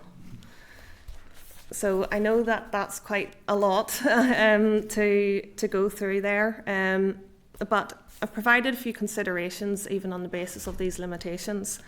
The paper is purely a snapshot using the most recent data. It doesn't provide for a trend over time, and it may be of use to ask the department and planning authorities whether, in their experience, this reflects a change, whether there has been improvement or not. In Figure 1, the 1% of applications were flagged as an issue using strategic floodplain data. However, due to the caveats explained above, such as the use of detailed modelling, building specific coordinates and potential changes to flood map data over time, some of these applications may not be or have been considered a flood risk issue. Now, as such, with those caveats, it did make this exercise difficult for those reasons. But should there be a more consistent approach to the use and update of data to help streamline the process and to help with analysis? And would this require more resources, particularly for planning authorities and DFI waivers? Also, what do insurers and mortgage lenders use to base their assessments on? Can this cause problems for owners if a planning decision was finally granted using detailed mapping, but insurers use strategic mapping and consider it a flood risk? The next section of the paper considers some of the reasons why these applications were perhaps given approval. And due to the time frame, we decided to pick just randomly one application from each council area just to look at the reason behind the approval. So essentially, there's 10 that we've looked at out of the 61. Belfast was not included because it didn't have any applications within flood risk area. So I provided a bit of a summary as to why these may have been given approval. An application may be considered by the planning authority as an exception, and this is explained in the paper in relation to the SPPS and PPS 15. For example, an exception could be the replacement of an existing building. In these cases, DFI Rivers' advice may have been taken as a material consideration in their overall decision-making process, with appropriate mitigation provided. In some cases where an application was considered contrary to policy, this was balanced against other material considerations and factors. For example, in one case, the restoration of a historic listed building, so it was provided protections under the Planning Act 2011. Also, part of the site may lie within the flood risk area, but the dwelling itself does not. In some cases, conditions and informatives were added to the approval in relation to the part of the site within the floodplain. So, for example, this could be the garden or access lanes. In some cases, the strategic flood map indicated that the site was within a flood risk area. However, more detailed and accurate modelling carried out under, say, the flood risk assessment or by DFI Rivers showed that the site, in fact, did not lie within the floodplain boundary. An application may have been granted approval at outline planning stage. If a request for an FRA or drainage assessment is not made at this stage, then later requests to visit this at reserved matters could not be granted. According to planning authorities, the principle of the house could not be revisited at reserved matters, as such an application was considered as being a strategic flood risk area may have been approved. And then finally, just looking at some of the considerations then in relation to this. Given the sample size used in the paper, it may be of interest to ask the department and planning authorities whether the reasons identified in the examples are representative of their overall experience or whether there's other reasons that may be of interest. As mentioned in some of the examples, it appears that implementation of the FRA, or the flood risk assessment, and mitigation measures are the responsibility of the developer. If specific measures from the FRA are not written into conditions attached to an approval, who ensures these are carried out and to a satisfactory standard?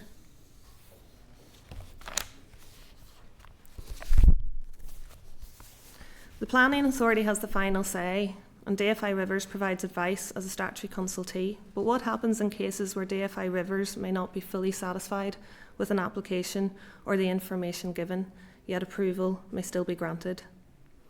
If an application is considered contrary to planning policy, such as the SPPS or PPS 15, what is the decision process? Where and by who is the final decision made? And do the requirements of the Reservoirs Act have an impact on applications? For example, in some cases, DFI Rivers were not satisfied with the information provided in relation to reservoir safety, yet permission was granted. And if an FRA or drainage assessment hasn't been requested at outline planning stage, can this not be revisited at reserved matters stage? If so, why? Could this present problems down the line where it has been missed at outline planning stage? So therefore, is there a need to consider this further? Again, a lot of this is in relation to process. and the planning policy. So members may wish for more detail on this, and especially the process to approve these types of applications, and whether DFI Rivers and planning authorities find the process and policy efficient and effective. So that was just a quick run through, and I'm happy to take any questions. No, thank you very much, Susie. We really do appreciate it because, I mean, the data there and correlating that up would have been a real headache. I can just about imagine what that would have been like to try and correlate all of that together, particularly when you're dealing with planning and DFI Rivers and using two different types of data. And it might point to some of the issues that are within the planning system then, or as a result of that. I'm going to ask a stupid question here, but I mean, has that always been the case? Do you know? Is that like a historic thing that they're using different data, you know, between the strategic and the detailed? I mean, I don't know for how long, Yeah. but that's something that probably would need to ask DFI Rivers how long that has been going on for. Yeah. So yeah, I wouldn't even want to hedge it, I guess. But all I can, from the current process anyway, that's the way it's done. Okay. Mm-hmm. Okay. Cal, did you Well, want thanks, Chair, and Susie, thanks. You're welcome back.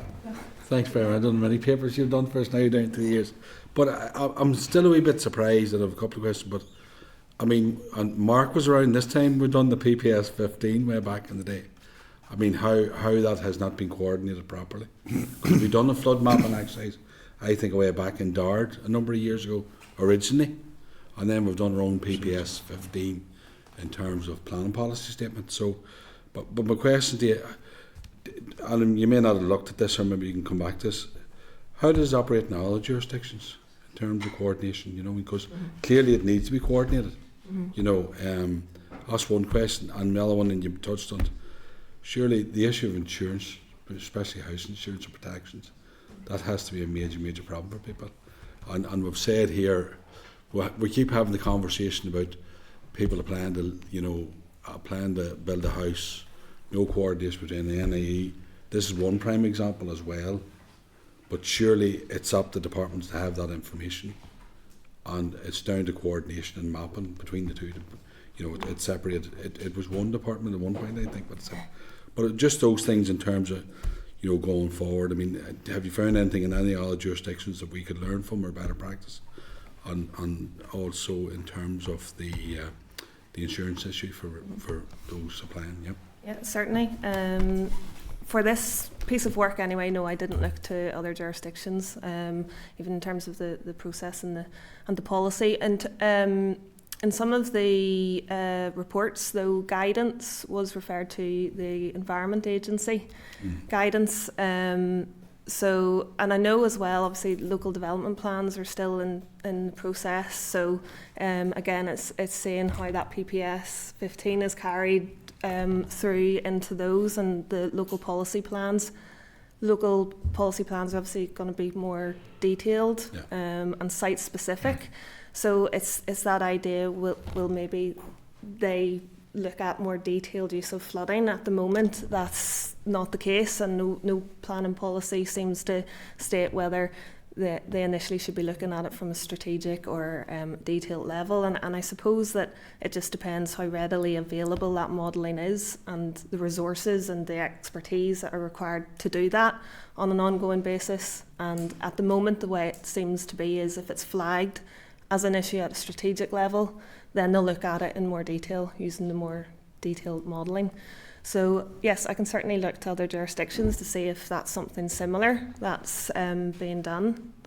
Insurance issue. And then the insurance issue, yes, I'd flag that again. It's just depends on what information and the type of data that they're getting access to. Flood maps NI do refer to strategic data. But again, you know, it could be flagged as a flood risk issue, but then, you know, looking at it in greater detail, it's not. So. No, thank you very much. Yeah, Chair, thank you. Yeah. Super, thank you. Anybody else Keith, I knew you'd want in and give him mid-Ulsters right No, I up would there. the 4,900 houses out of the 5,000 over in the last. Yeah. I'm not going to get the detail of those 13, but I could, but that's for another day. My question is about liability. So let's say the planning authority, e.g. Mid-Ulster Council, gives a green light to a plan application in a floodplain on the strategic mapping, and that person builds a house and can't get insurance. Is there a liability in council? That is a very good question that I do not have the answer to. I'm not expecting you. Yeah, to be yeah, fair. yeah, but yeah, certainly. Because I see them. I've seen it before, and I watch it one night on YouTube. Great fella, lovely man, needs a house, but that man will be standing in water one day, and then and that's exactly why that man was past the house. Lovely guy, and they're all nice people looking plan applications. But whenever he's standing in water, Family.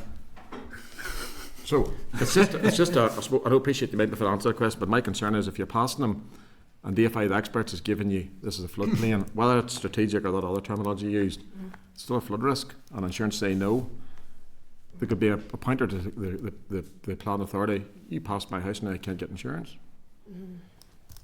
It's more comment than I appreciate. And I think also it's that time scale of flood maps changing, and applications being in the planning system at that time, and things like that as well because we know about the planning system being elongated, and how that can change things in terms of plans as well. That works for both ways, I suppose. Cahill, sorry. No, I'm just trying to understand whose responsibility is to update it. That's one point, Keith, and I do support him. Yeah. Give permission, but who coordinate? Should be one system, should be used under the PPS 15 or others, and as part of the stakeholder engagement, those people should be having a say in this matter. And I've seen it happen time and time again. So I don't know. There's more questions than answers. To be fair, Susie's provided a good paper. Yeah. Well, I know absolutely, because it allows us then to go back. And I think, to be honest, on the caveats and the issues that you've brought forward in terms of the report, I think it's worthwhile bringing those all to the department's door to find out what's went on there, and then, for example, the liability issue and that type of thing as well. And obviously, might be worth checking up Cahill, that flood scheme that's in. I have a feeling that actually runs out at a period of time. I think that runs out maybe 2036, I think. Don't quote me on that. So flooding's not going away, so so it's also checking out again the which flood maps they are using as a result of that as well, because if they're using a different flood map to even what planning is looking at in terms of their applications, that can change things for them as well. So it might be worth just scoping that out as well. Members, do you have any other? Mark? Thank you, Chair, and thanks a million for this, Susie. There's a lot in it, and sorry, I'm going to be a pain and ask about what's not in it, and I don't want to give you more work. You might have this somewhere else, but just not in the paper, and I know the level of work that has gone into it, but we see the sort of approval rate of applications in 23-24 in flood risk areas. Have we any idea of the refusal rate in similar areas? And even if you track it year on year, and I've nothing to base this on other than just a hunch, I'd say you will have seen a decrease in the approval rate too, just as councillors and decision makers become more aware of the risk of flooding, I suppose, down to the fact that we're seeing more of it. And like at the time it was introduced, PPS 15 was upheld as being actually very strong policy, the best planning policy related to flooding on these islands, but it clearly isn't or hasn't been to date implemented consistently or indeed properly across council areas. It's also just in terms of the approvals, but there's an engineering solution to everything, so there are applications that will come in more often than not, maybe commercial ones who can just throw money at a solution that might mitigate the risk, not just for that application but for existing surrounding properties as well. Sorry. Okay. Happy enough? You were saying about the refusal rate. The data is there, you know, it shows whether it's been approved or refused, so that is something that could provide.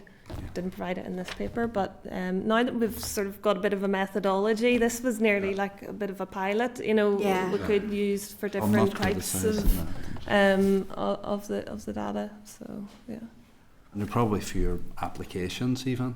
I was wondering in Belfast there'd been no approvals, and was wondering was that down to fewer applications or just the fact that those flood risk areas are already maybe saturated, for want of a better word, or built up already? Just through you, Chair. I mean, Susie mentioned in the paper. I mean, the way forward actually is going to be the local plan policy, the local what do you call it? Area plans are going to be key because they're going to have to identify. They're identifying areas at the minute. So Mark's right about the PPS 15. I mean, councils have their own autonomy to make the decisions, but if we don't get any level of consistency, you're going to continue to have this here. So, but you see, that's what also concerns me as well, because you're looking at the likes of DFI Rivers, who's a consultee, using different maps and different data to what the planning is going to be actually deciding upon. But eventually those plans go up to DFI. The final plan will go up to be assessed on the DFI, and that's. But the conversation now introduced. Do you know what I mean? At least we've started that conversation. You know what I mean?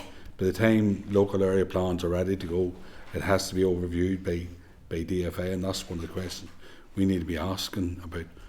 You know, the relevant data and how it's upgraded. You know, how it's updated. That's why I was asking how it's updated in other areas. I don't know. You know, there is also a difficulty accessing and interpreting. Sorry, well, that's a new word, Mark. You will use that. Not sure. Yeah, no, go on ahead. Go on ahead. But interpreting these ever-changing maps as well for applicants, yes, but also for objectors. Yeah. And I think too that the level of expertise that's probably needed to conduct those detailed modelling as well. You know, it's maybe something that couldn't be run against every application that is made, so it's only when it's flagged strategically and then it can be passed to DFI Rivers to investigate further through their consultation. But there's a good bit of information already, so to be fair. Yeah. You know, I mean, there is a good bit of information out there already, so quite interesting, Chair. Yes, it is. Look, Susie, I think that's all for now. Like, thank you so much. We really do appreciate it. Thanks for using us as a pilot. And like, we'll probably see you again. But look, thank you for your time and your work on this. We really do appreciate it. Thank you. So members, are you content that we just follow up with the department on those issues that we've sort of identified there? You know, the liability, the flood, PPS 15, I think, Mark, you'd mentioned that, just in terms of the, you know, how that is applied across the different councils. We might take a note of that as well. And I thought it was interesting there, that last point in terms of the level of expertise in terms of the modelling as well. And, well, it'll be very prevalent when we look at the Reservoirs Act as well, whenever it comes back to it. Like, I mean, they are small numbers of approvals, so it suggests it is something that planning committees are taking a lot more seriously. Yeah, yeah. Which is the light, I suppose, the small bit of light. To 20 years, Mark. And all the warnings. Okay, we'll move on. Item 9 is a consultation on developer contributions, Department for Infrastructure written evidence. I'm glad to see that there seems to be some movement in relation to this. It feels like a long time coming since it was first announced that there would be something in relation to this. So I welcome the fact that there is going to now be a public consultation coming out now in March. So we'll keep our eyes peeled in relation to that. But you will see obviously there, page 228, notification of the forthcoming public consultation on developer contributions. So I think it would be wise just that we get schedule an oral evidence session following the conclusion of the consultation to consider the summary of responses. Are you content with that? Agreed. Okay, thank you. Item 10 is SR 25-5, the Sydenham Bypass Belfast Stop and Up Order, Northern Ireland 2025. So from pages 231 to 241, you'll see documents in relation to the statutory rule. At page 242, you'll see the Examiner of Statutory Rules 31st report. The rule is subject to negative resolution, just informing members that the purpose of the rule is to stop up 2 lanes of Sydenham Bypass Belfast. The committee considered the proposal for the statutory rule at its meeting on the 15th of January 2025 and was content with the proposal, but we did remember, we wrote to the department just to request clarification on the objections that were raised, which is now being provided, so that's self-explanatory. The Examiner of Statutory Rules has reported on the rule and has no comment to make. So are members content with the statutory rule? Content? Okay, thank you. So the motion is that the Committee for Infrastructure has considered SR 2025-5, the Sydenham Bypass Belfast Stop and Up Order, Northern Ireland 2025, and has no objection to the rule. Okay, thank you. Item 11 is SR 2025-7, the U8017 unnamed road off Red Rock Road, Market Hill Abandonment Order, Northern Ireland 2025. From pages 253 to 259, you'll see documents in relation to the statutory rule. The rule is subject to negative resolution. So the purpose of the rule is to abandon an area of 3,163 square metres of the U8017 unnamed road, commencing at its junction with Red Rock Road, Market Hill, and continuing for a distance of 373 metres in a north-easterly direction. The committee considered the proposal for the statutory rule at its meeting on the 15th of January 2025 and was content with the proposal. The Examiner of Statutory Rules has reported on the rule and has no comment to make. So are members content with the statutory rule? Content? Yeah. Okay, thank you. So the motion is that the Committee for Infrastructure has considered SR 2025-7, the U8017 unnamed road off Red Rock Road, Market Hill Abandonment Order, Northern Ireland 2025, and has no objection to the rule. Okay, thank you. The next item is item 12. It's SL1, the Merge Lane, Lurgan Abandonment Order, Northern Ireland 2025. At page 261, SL1 proposal for the statutory rule. The rule will be subject to negative resolution procedure. The rule will abandon an area of 323 square metres of superseded road at Merge Lane, Lurgan, commencing at a point 5.5 metres northeast of its junction with Conley Place, extending for a distance of 43 metres in a northeasterly direction. Merge Lane was stopped up in 2003 to facilitate the construction of Millennium Way, and the area of former road to be abandoned now forms part of the Conley Place car park, which transferred to Armagh City, Banbridge and Craigavon Borough Council in 2015.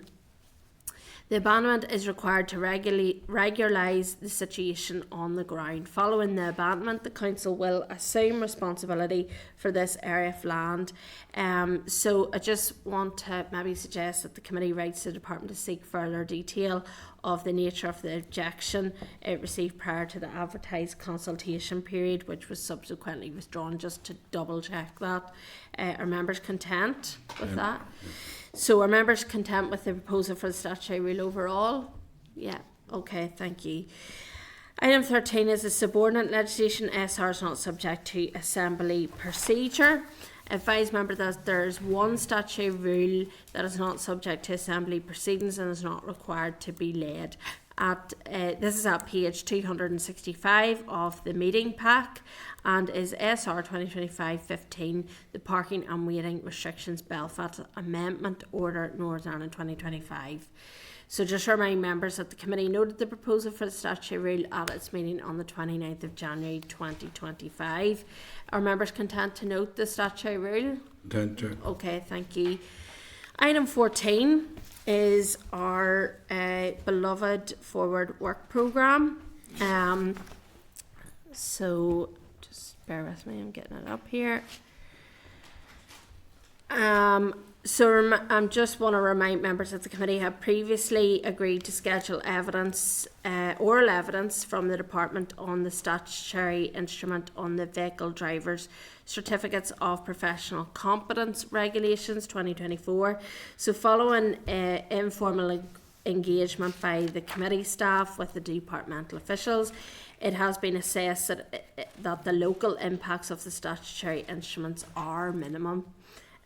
So I'm just seeking agreement in order to maximise the committee's time that we just request a written update on the statutory instrument progress rather than receiving an oral evidence session, because it's minimal in terms of the impact that it will have. So I just think to free up our own time. Are you content with that? Content. Okay, and then at page 270, you'll see the draft forward work programme, just seeking agreement to proceed with the evidence sessions as set out in the draft forward work programme and to reflect any decisions taken today. Content? Okay, thank you. Item 15 is any other business. So does anybody have any other items of business that they want to raise? All content? Okay, thank you. So date, time and location of the next meeting is 10 a.m. on Wednesday the 19th of February in room 29 here in Parliament Buildings. So thank you everybody, and I now adjourn the meeting. Thank you.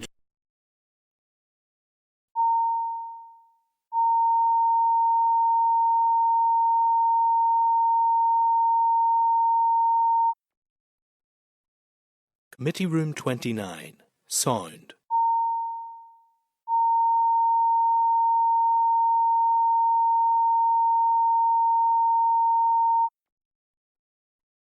Committee Room 29. Sound.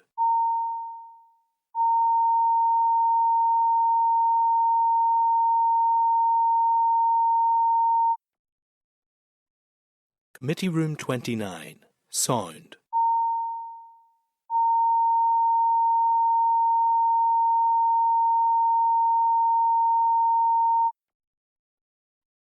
Committee Room 29. Sound.